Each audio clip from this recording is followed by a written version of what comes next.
friends. This is Steven Broen-Gortez. Welcome to the Why the F Not podcast. This is episode 64. 64, I believe. Oh gosh, I hope I don't have to edit this out and be like, it's 60. No, it's 64. I didn't check. I'm going off pure memory. This is pure adrenaline, pure coffee caffeinated adrenaline. All right, y'all. Today I had a lovely conversation today with a beautiful spirit friend of mine, Lorenzo Edwards. Lorenzo Edwards is a dancer, model, entrepreneur, just the kind of person you meet and you're like, shit, all right, I'm inspired, let's do this. Me and Lorenzo were able to connect, even though he's all the way in La Ciudad de Mexico. He's been there for about 8 months. He'll tell you all about that soon. But yeah, I hope you enjoy the show. Sit back, relax, and enjoy the Why the F Not podcast with Lorenzo Edwards. Good morning. We're recording early in the morning, and for the episode today, I usually record around the afternoon. I like to have, my morning and then start recording, but today is a special day because today I have a friend as a guest today, a sweet friend of mine, not from college, but we met playing pretend at the LA Opera stage. I would love to welcome in my friend Lorenzo Edwards. Lorenzo, you beautiful spirit, you. Thank you for being on the show. How are you? I am doing amazing, my friend. How are you doing? I'm good. I'm excited. I got slightly lit skis in the morning right now. I got my coffee. I'm in a good energy space right now. I'm excited to catch up with you, man. And you gotta tell me more about those earthquakes, dude. Like those. Yeah, the earthquake. In Mexico. You're in La Ciudad de Mexico right now? Sí, es la Ciudad de México. Yo vivo aquí por 8 meses ahora. Y, I had breakfast this morning. We have a cook in our home, and she makes us 3 meals a day. And she made us a really beautiful breakfast this morning. And I'm having my coffee as well with some tea from my garden as well, because I like to have both, a little bit of coffee bean and a little bit of herbs. But yeah, the earthquakes are very casual. It's like 5 times a day we have really actual seismic activity. But you get used to it. There's so much beauty in this city. I love the culture, I love the food, I love the people. Honestly, living here and being immersed in Mexican culture has been one of the greatest blessings of my life, actually.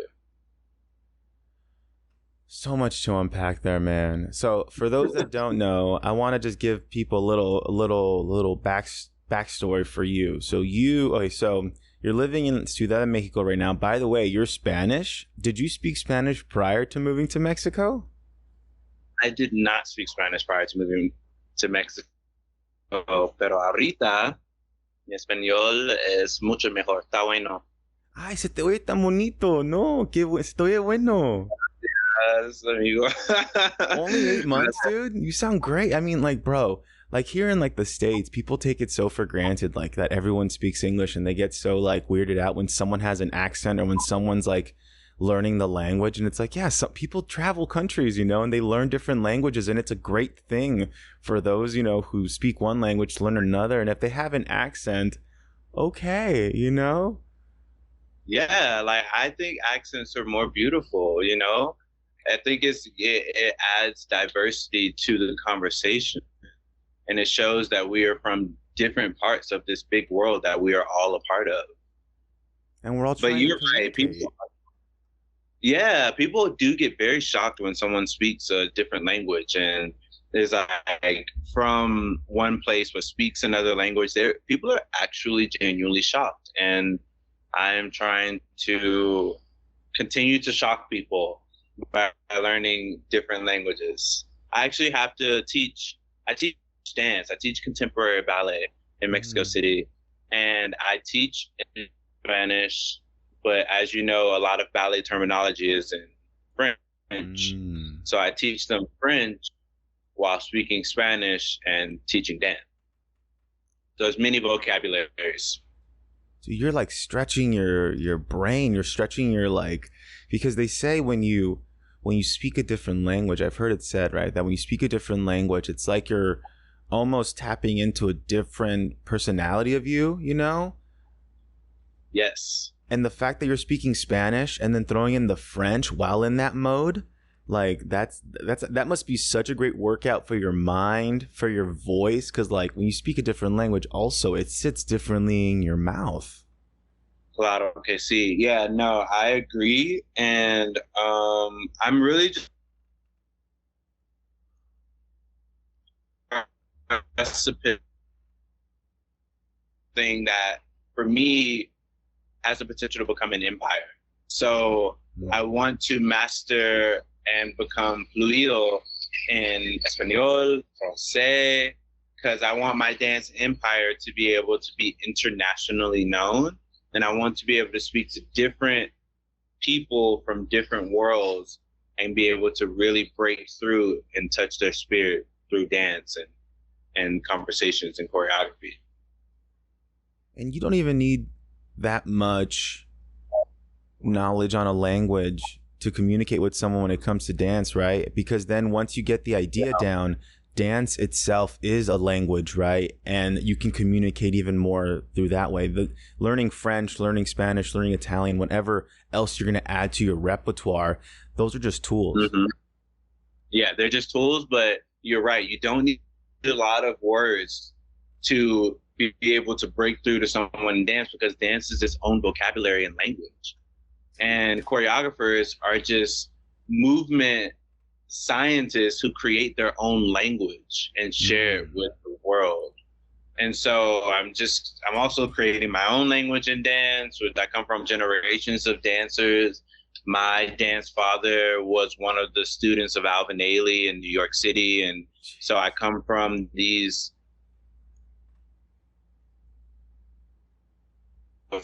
of dancers that were, but I learned generations of being a dancer to my students in Mexico City, which I can honestly say I may be one of the only Black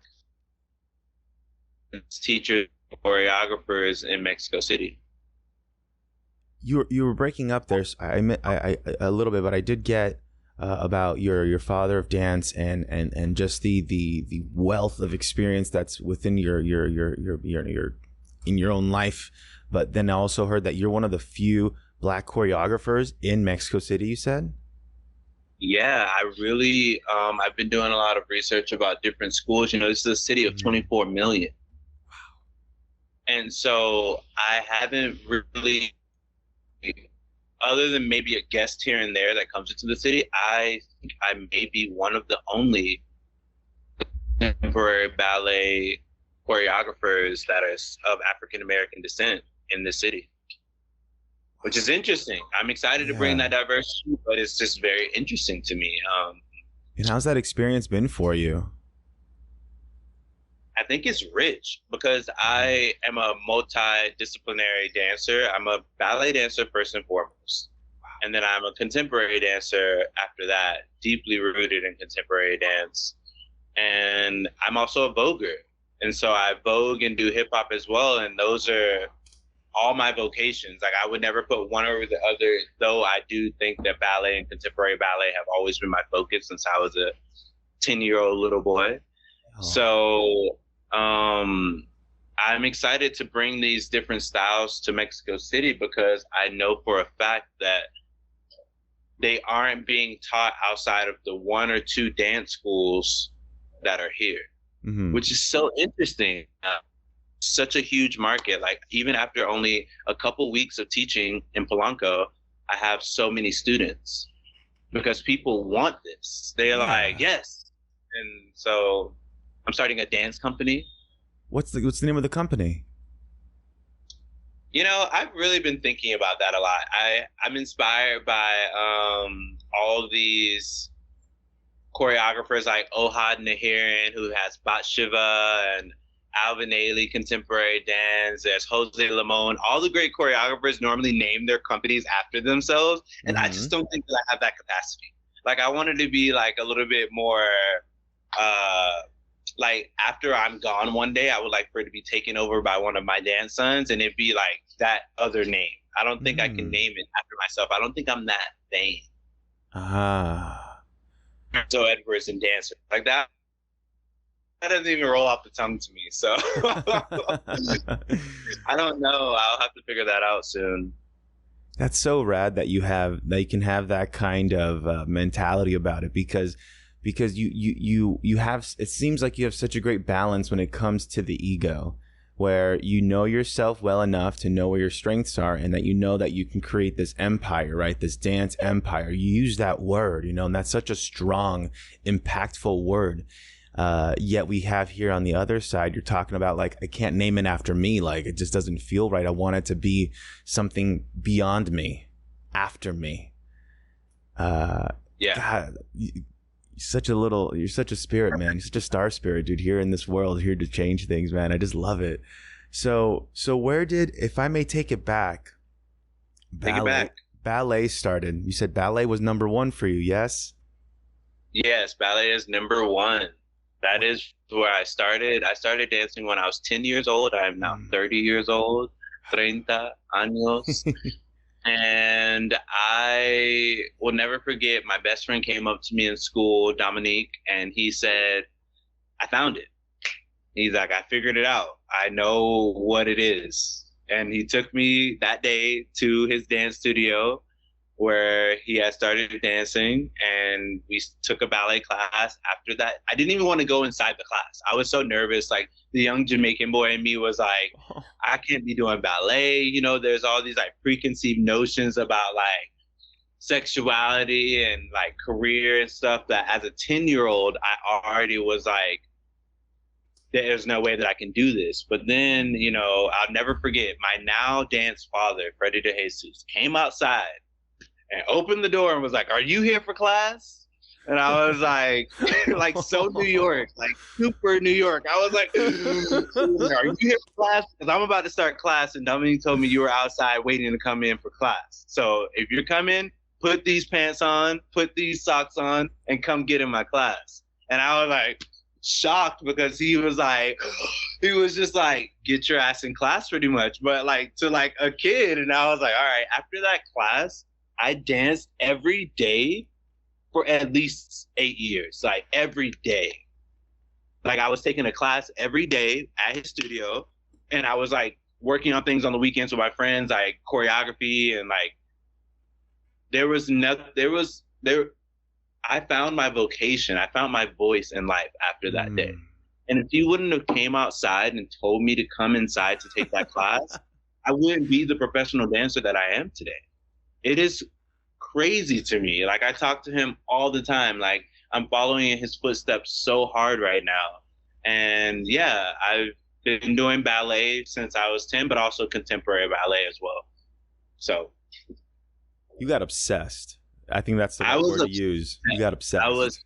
Yes. Like it's weird. Even after the first class, like I felt my foot tendu. I felt my foot punto. And I was like, whoa, like I can do this. And then there was all these beautiful dancers around me who inspired me. I wanted to be as good as. And I was just like, oh my God, this is actually my life. This is actually what I want to do as a professional. And then he took me to see the Nutcracker. Like, I think like 2 months after that, he took me to see the Nutcracker and he was the star. In a huge theater in my hometown, which is actually the first theater I ever performed in. He was like the star. He was the Nutcracker Prince. He was the Snow King. It was a huge company. And I was like, this is what I want to do. Mind you, 1 year later, I was on that stage with him, dancing with him. And it's just, there's nothing that could ever take these memories away from me of like how I became the dancer that I became. Wow. And you had your fame moment, like so New York. He just busted out saying, are you here for class? Oh, yes. Dominique said you were here for class and are you coming in? Here, take this, put it on, let's go. Yeah, literally. He gave me clothes like all the time, dance clothes. Like for years, he would just give me like tights and dance belts, like Hmm. socks, ballet shoes, because he had a huge closet of dance wear because, he danced for all the biggest dance companies in the world. Hmm. So he had like everything. And so he would give me all the socks and shoes and dance belts and tights and ballet shirts from Jacob Pillow and Ailey and Bruce, Wood, and like Donald Byrd. It was just like, and What so yeah, he was very, very New York, Puerto Rican. Like, all right, get in class. We ain't got time for this. Like, the generosity of that man too. and I didn't pay for classes. He What? never. Yes, there was a thing with the company in my hometown, which was actually an internationally known company, to where little boys, because they needed more boys in dance, they gave them a full scholarship. All I had to do was clean the studios like it was Fame in the 80s. Like Holy shit, you were having your fame moment. I had my Fame moment because he went to the Fame High. He went to that school. He No, he did really, not. no, I'm telling you, he went to Sunny Purchase. He was a Fame student kid. Like he was, like that show Pose on FX or whatever. Yeah, yeah, The yeah. one I've heard of it. about Yeah. yeah, yeah. So like he really was that person. He was the person who like went to that school, went to Ailey, had his like Vogue father who was like, "You're a dancer.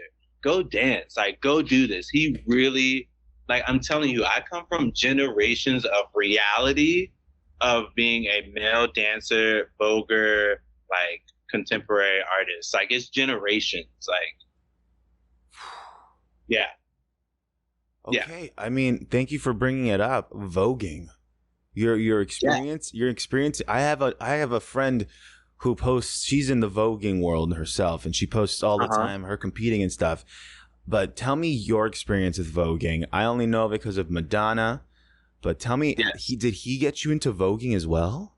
He totally got me into voguing. So he's an extravaganza, and he grew up in the House of Extravaganza, which, as you know, the House of Extravaganza were those dancers for Madonna. He was in those rooms, you know, growing up. What? That's what I'm saying. Like, you don't understand. Like, it's like really rich, rich, rich history for me. Yeah. So I'll never forget when I was a teenager. I think I was like 16 or 17. I did my first summer program in Connecticut. He took me to New York. After that, I went to the Piers where voguing started, The where Piers? before there was the ballroom. Yeah, the Christopher Street Piers, in New York City. Please fill me in. I'm not. I don't know the hit because I know Vogue has a rich history in itself, and I don't know much of it. So please let me know. Okay, so pretty much like he grew up on the piers, Christopher Street Piers, in the village and everywhere, voguing in the streets. Like they would vogue, express themselves. They would vogue as a community, as a house. And, Madonna found these people by coming to class, by being over there in the piers. And he was too young to do that with them, with his father, because, one of his fathers is Jose, who was one of the great voguers of Madonna's past for the Like a Virgin tour and everything. And he was just in those rooms. And like, I remember being a teenager, 16, 17, 18, and him taking me to New York. I met the whole house.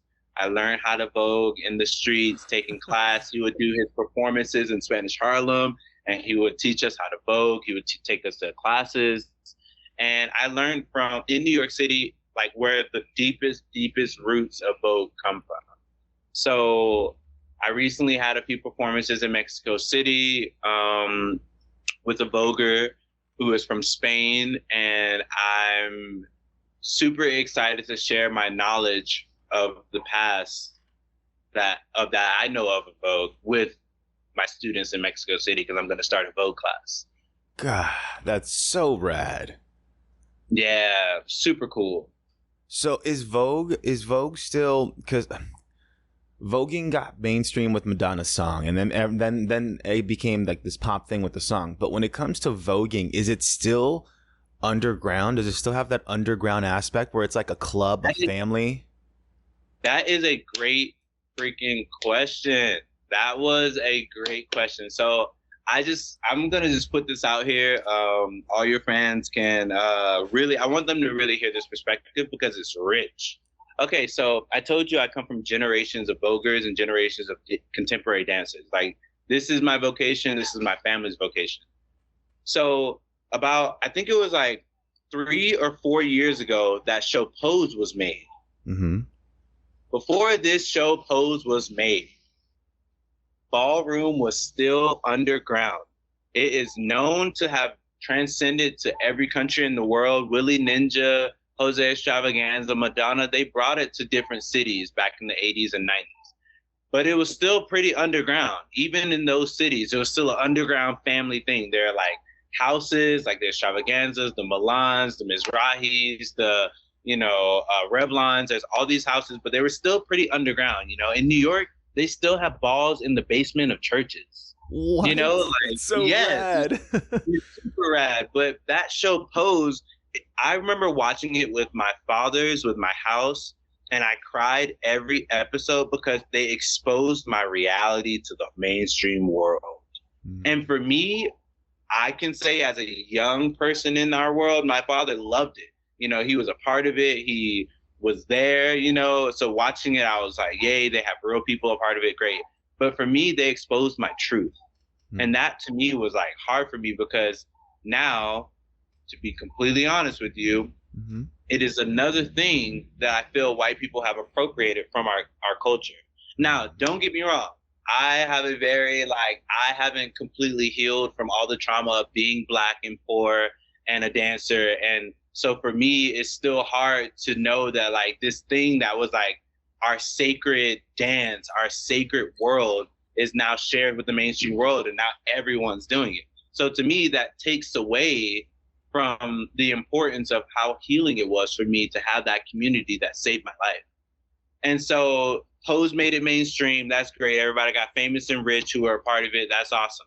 And then they made the show Legendary. So now Legendary is out there. That's been a few years of that.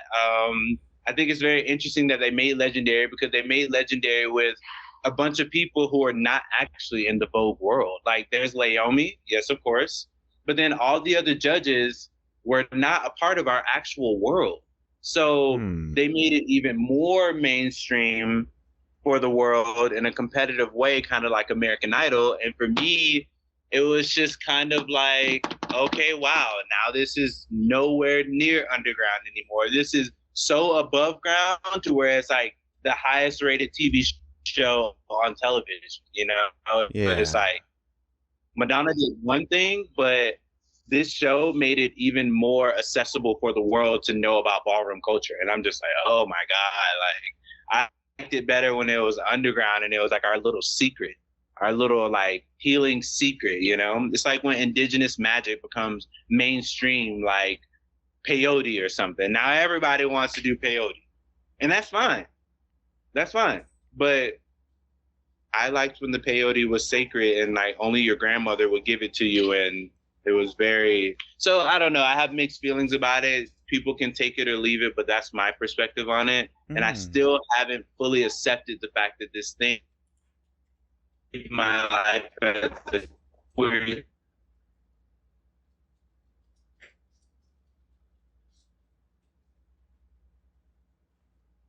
Froze on me a little bit.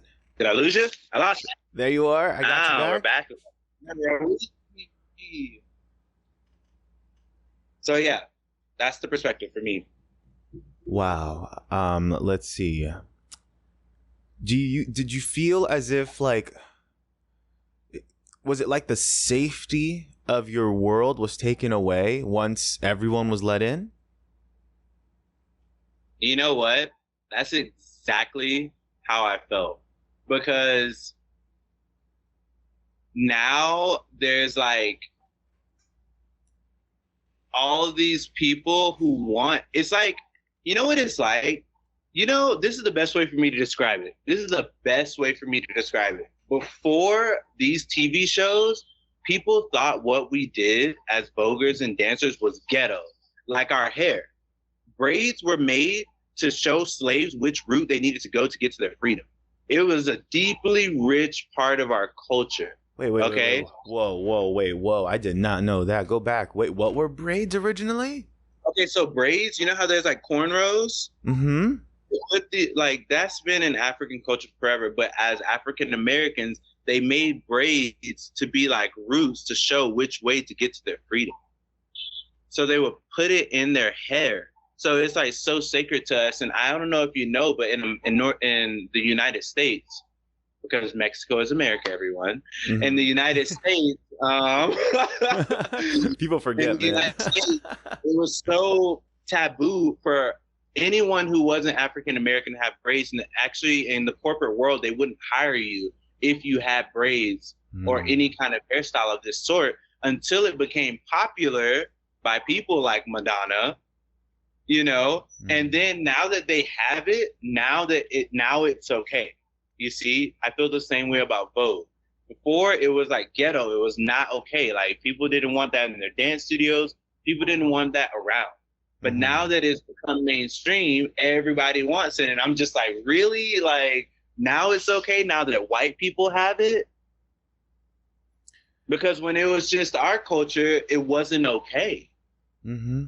And that's a hard conversation to have. Like most people, even like my elders in this world are like, come on, be more open. Like it's okay. Now it's like accepted. And I'm like, what I can't handle. I'm not a radical, but I am an intellectual. And what I can't handle is when something is only deemed okay when a certain group of people have it. Yeah. That to me isn't okay. And I will continue to fight for that to be understood by all. But even in our world, people are like, come on, like it's 2022. Like, I'm like, yeah, but in 20, it was still wrong. It was still wrong to be that. That was like for the streets. That was for the hood. But now that it's popular and Nowness wants it, it's okay. It'd be one thing if nothing was said before it became popular. If like no one criticized voguing or how I hear you saying ballroom culture, and Yes. Is that what it is, ballroom? That's ballroom culture, yeah. So if they weren't saying anything negative about ballroom culture, like that it's ghetto, or if they weren't denying people jobs because of the braids they wear, you know, like if that wasn't happening, then okay, then they accept it. But you want to bring validity to the fact that there was so much pushback, so much not even condescending. That's not even a strong enough word, but yeah, just to be like, I can't get this job because of my hair, but like a couple years later, Becky has it, and now it's okay. Exactly. Louis Vuitton said it's okay, so now that is okay. Yeah. So yeah, you're right, man. It's pushback. It was pushback. I think it's the pushback that I felt my whole life because I am the last generation of queer like dancer Vogue people who literally felt the discrimination of the world on their craft. Like even in the ballet world, it's only becoming the Calvin Royales and the Anthony Savoys and all these dancers are just now guesting with these great ballet dance companies. Before, we were only in the black ballet companies. You see what I mean? Like it wasn't as diversified of a world even 5 years ago. This world was not diversified. It's only a recent conversation. Yeah, we live in a weird world, man. Have you been hearing about probably not not in Mexico, but have you been hearing about people appropriating appropriating foods like food like Latino food? Do I got you? Okay, see, freaking like the agua frescas and stuff being called spa waters. It's like everyone wants to make money. Oh yeah. That's always the main influence, the main motivation, just to make money, sadly. Did I lose you again?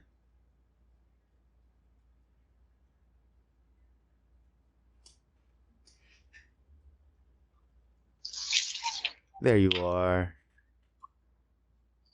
How do you feel about that appropriation of Latin food?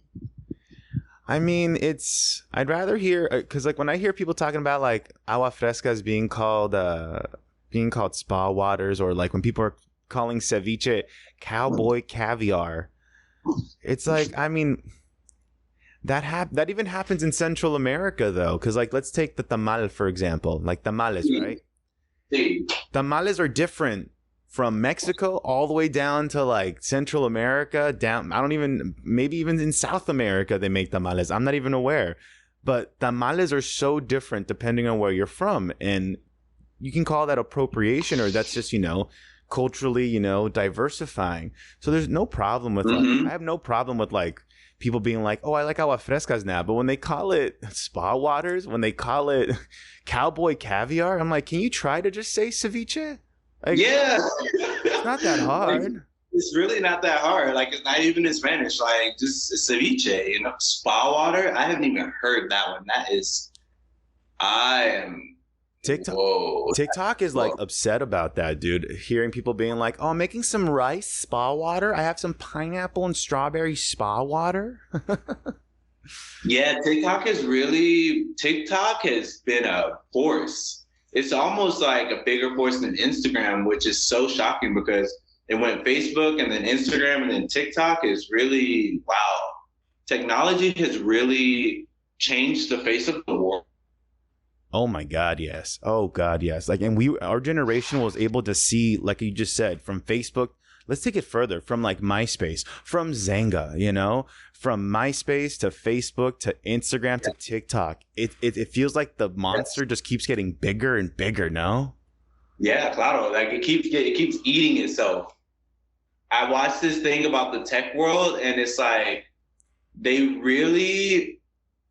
it's like now all the tech people who created the Google format and all of these social medias like Facebook, they're actually trying to they realize that they created a monster, and now they're trying to actually like help the world like not be so taken over by this monster.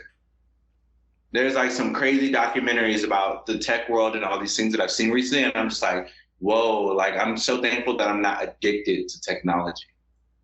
Oh yeah. I mean, the influence technology can have on you, you have to be aware of that. Like, you have to be aware of the algorithm playing you. Yes. Or not even the algorithm playing you. We need to take more accountability. We have to be aware of how we play ourselves with the algorithm. That's the one. That's the one right there. Yeah. Because that's what it is. It's a reflection of what you want. The algorithm is just taking note at what you're looking at. It's just taking note at what you're lingering on, what you're liking and whatnot. You know what I mean? Yeah, of course. Of course. And you know what? We actually are obsessed with scrolling. Because that's one thing I can say we all can collectively agree on, is that we are all obsessed with scrolling. It's not just one person. I've been finding myself the last few days, because I'm in Mexico and I have an amazing boyfriend, and it's the first city where I really haven't found like my people. I'm just like I'm kind of solo here a lot outside of my relationship, which is okay. I don't care. But I find that like when I'm in moments where I'm not dancing or stretching or modeling or doing, I want to scroll. Because I'm just like, oh, what are my friends doing over here? Oh, what are these people doing over here? And it's like, I should just be able to be at peace. Because scrolling doesn't bring about peace to me. It brings a...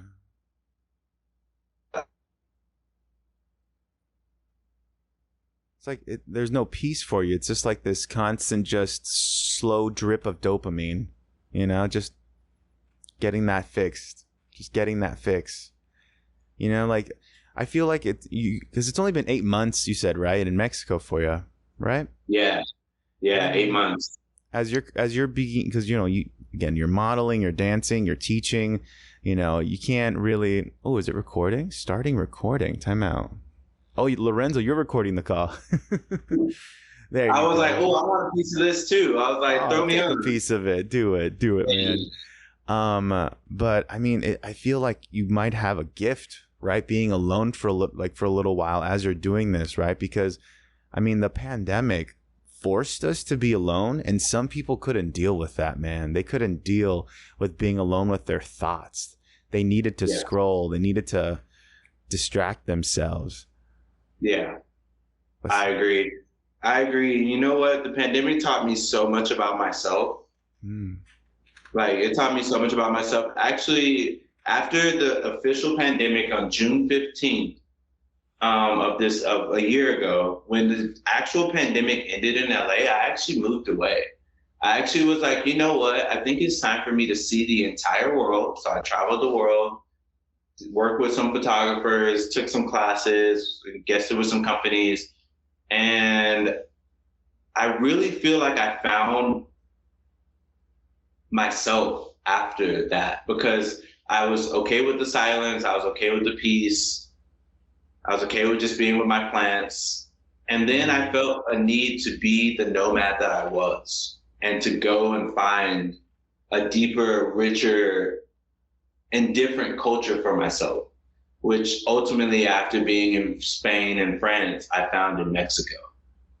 And I'm really happy about that, because even now I'm still exploring what it means to be just me, and to be okay with my thoughts, and okay with like peace, and not being so keeping up with the Joneses, as they say. Ooh, yeah.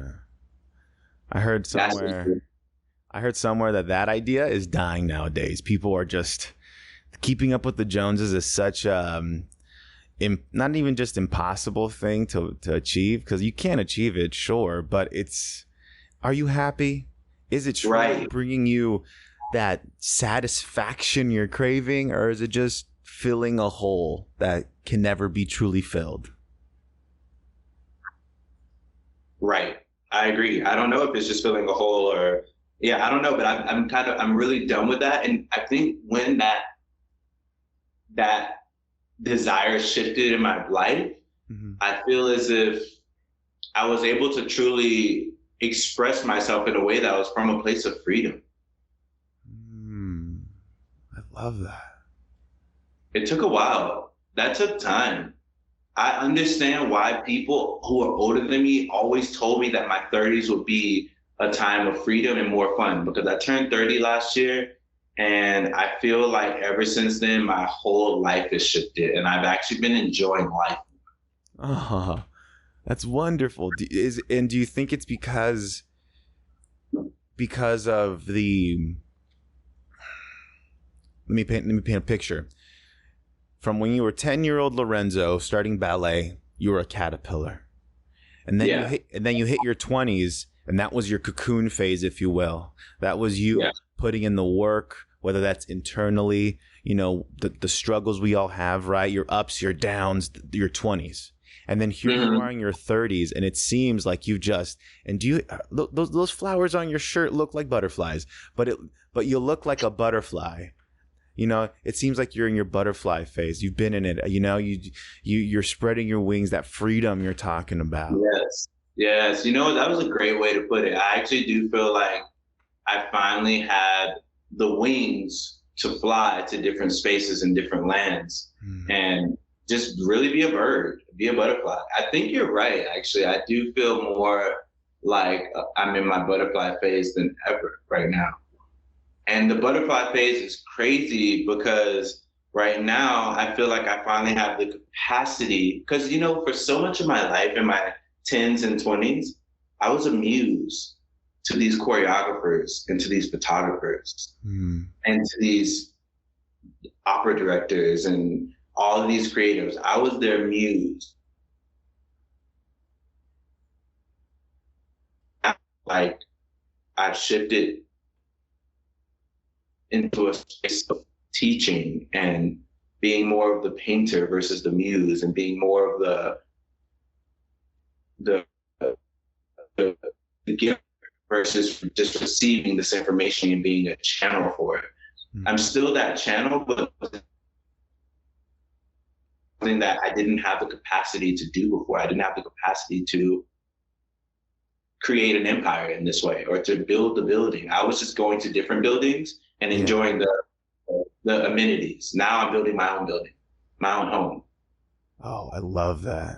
I love that. Took time.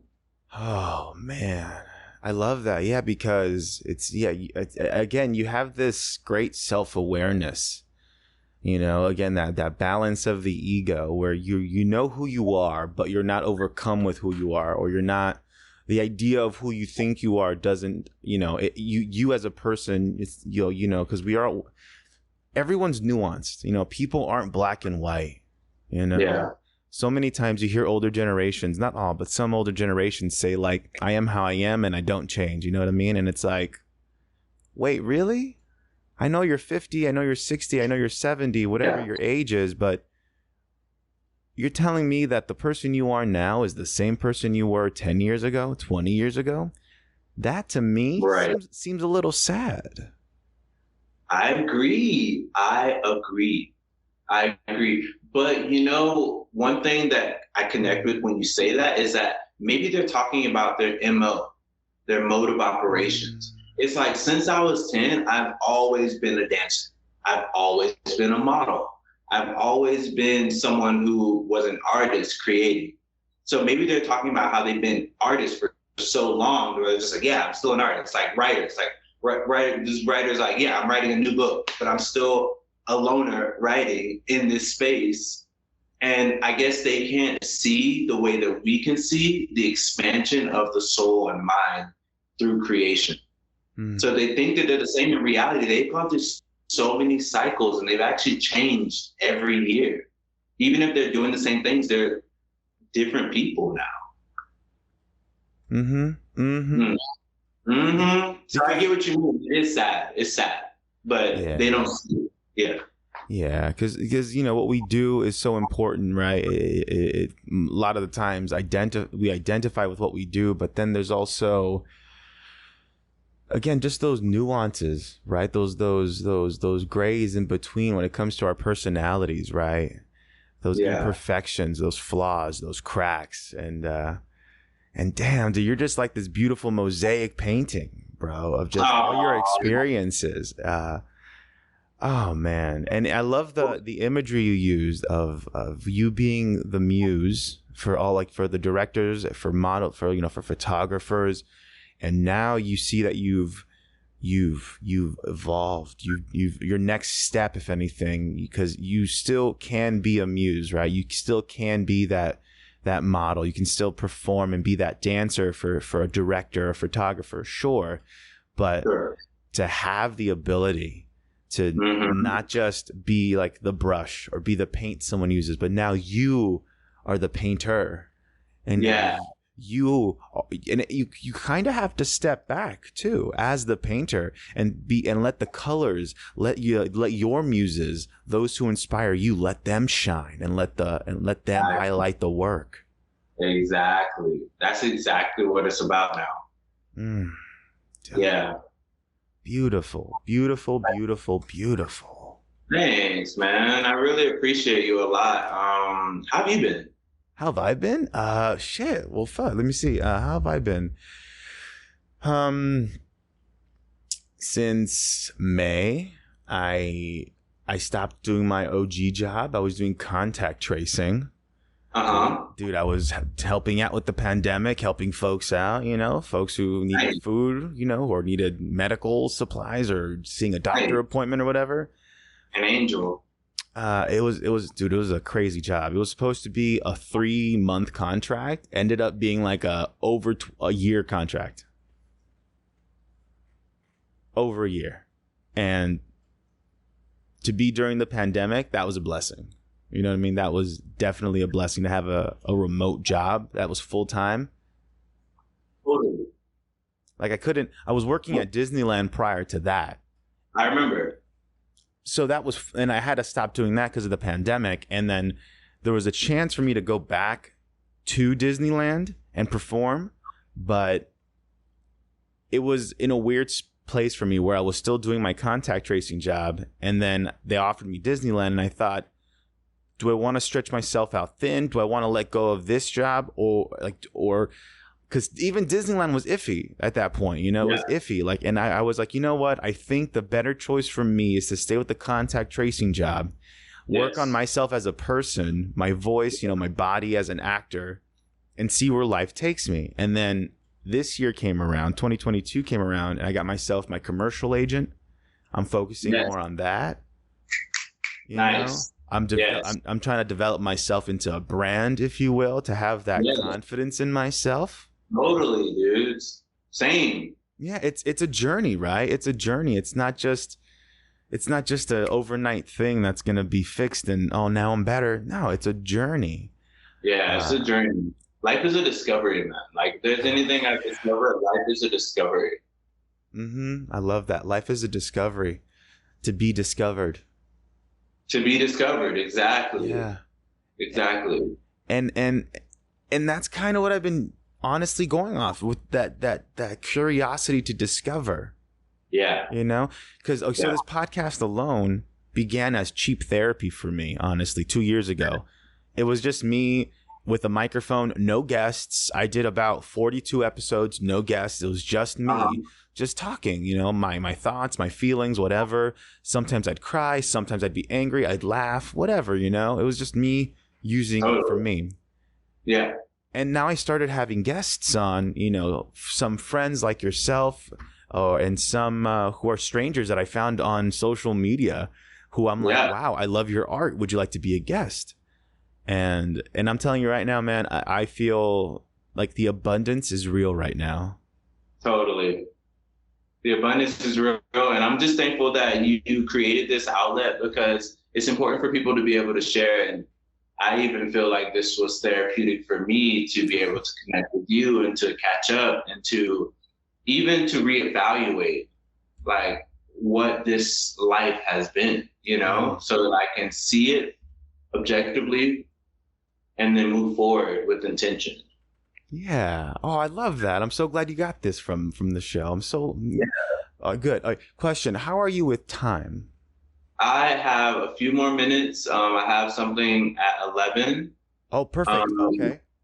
So my time is 10:50. I'm so sorry, but thank you so much. 10:50, 11. So perfect timing then. I'm going to use this time to now get to my favorite segment of the show where I'm going to keep it quick. I usually have a huge like intro for it, but I don't want to take up your time. I'm going to ask you 10 questions. These are from inside the actor studio. Nothing too... Nice. Do you know the show? Of course I do. Yay. So these are the 10 questions asked at the end of every interview. Questions that I've always described as deceptively simple. Yes. So let's get to it. I can't wait. Are you ready, Lorenzo? I am ready. All right. First question is, what is your favorite word? Whoa. My favorite word... My favorite word is probably magic,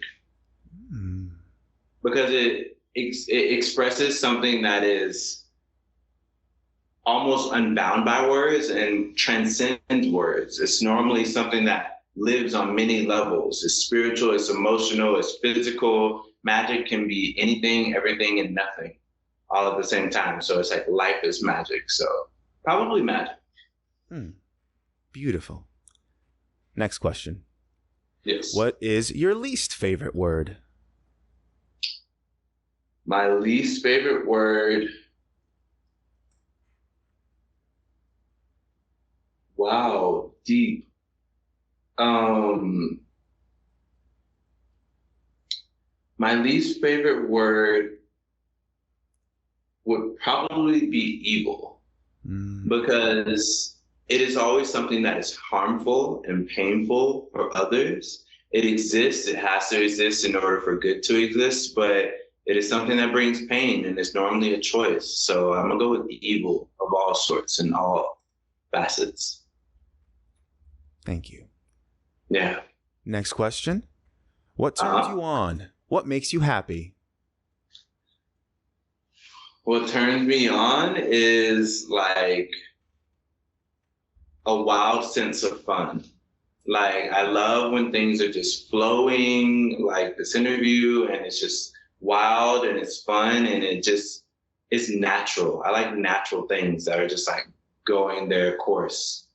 That's what turns me on, like, for sure. Beautiful. What turns you off? What makes you unhappy? When energy is derailed by something, when energy is derailed and it's not flowing in its natural way, it really turns me off. And that's with people, places, any kind of environment. If there's just like this abrupt change that's not beautiful and amazing and exciting, and it derails us and makes us feel like womp womp, then that turns me off for sure. Right on. Right on. Yeah. What sound or noise do you love? I like most sounds and noises. I know what I don't like for sure. But a sound or noise that I like,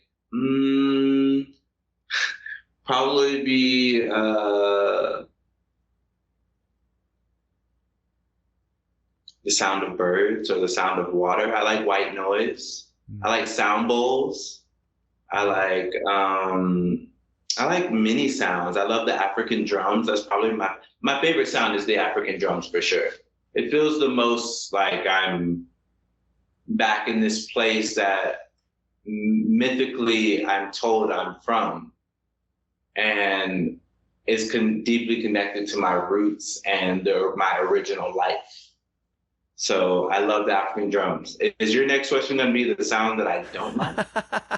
You got me there. What sound or noise do you hate?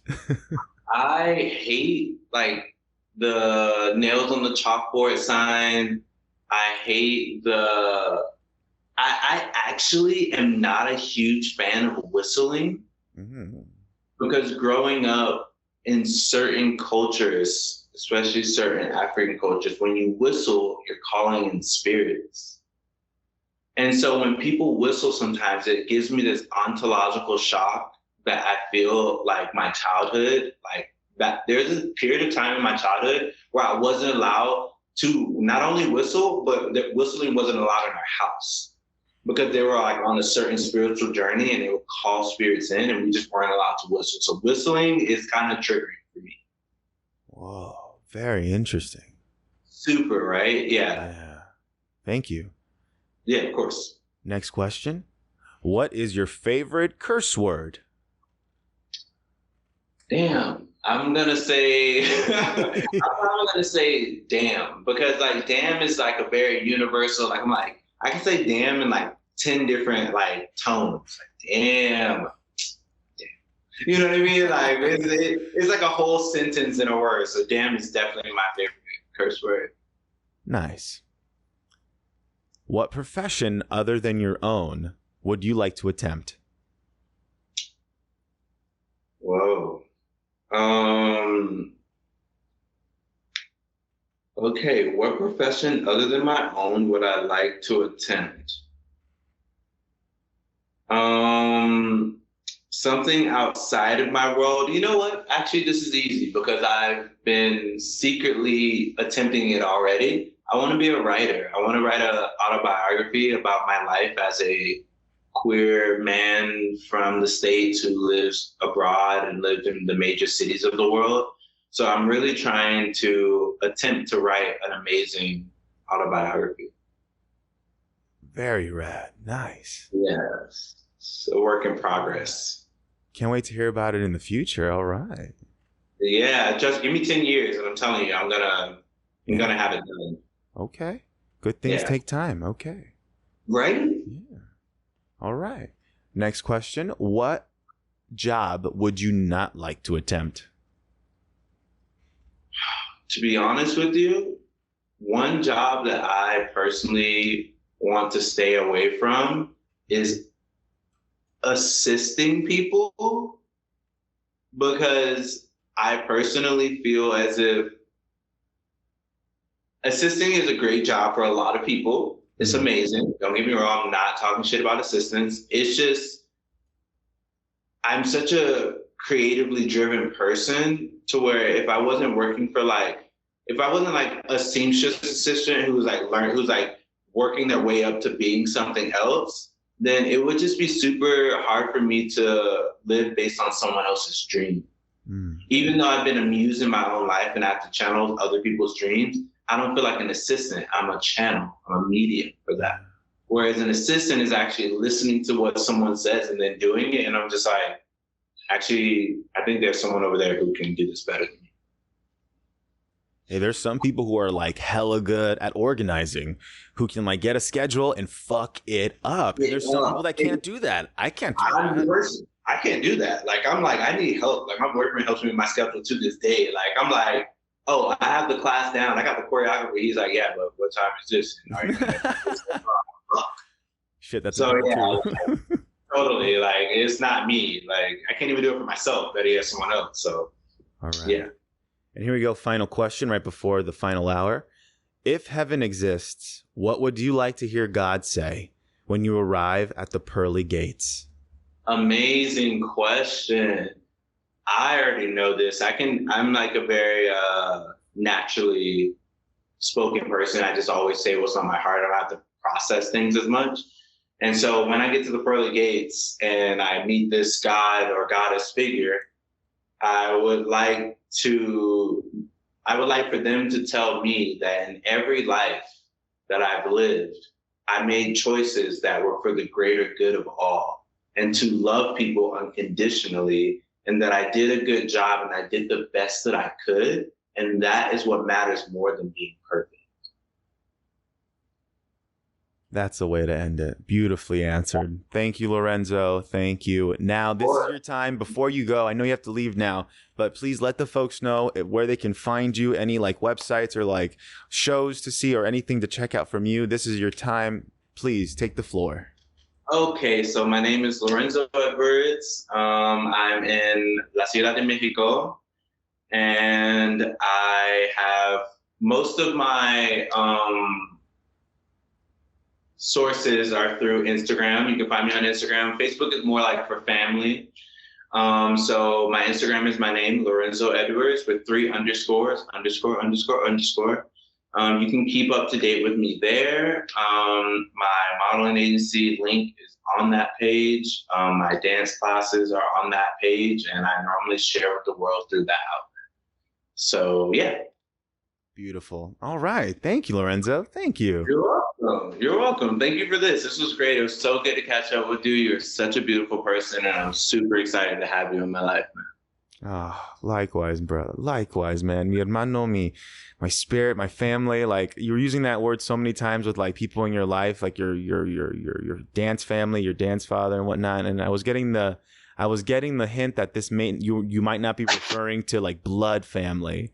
You know, these are just the family you choose, and I'm so thankful to have you in my family, brother. Have a great day, hermano. You too, man.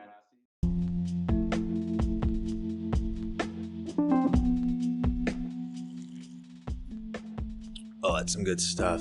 That's my next cup of coffee, because I couldn't get more. I couldn't get off the chair because I was so glued to Lorenzo Edwards. Not physically, I'm talking about metaphorically, not literally. I hope you enjoyed the episode, y'all. Thanks for tuning in. Thanks for being here at the outro. Hey, how you doing? Don't forget, you can find Lorenzo on Instagram. He is Lorenzo, that is Lorenzo Edwards, EDWARDS _ 3 times. That's a triple underscore at the end. And you can find that's pretty much where you can find out what he's up to. See all his modeling, all his dancing, and all that good stuff. And you can also find my Stephen Brome Cortez, me, this guy right here. Go Google it. Subscribe to the YouTube channel. I'm posting some YouTube videos now for the Why the F Not podcast, compilations and whatnot. It's a good time making TikTok reels, Instagram reels and TikTok videos. Doing what we can here at the Why the F Not podcast. So when I say we, it's me. And most importantly, don't forget, you're enough. You're more than enough. It's crazy how enough you are. Okay, bye.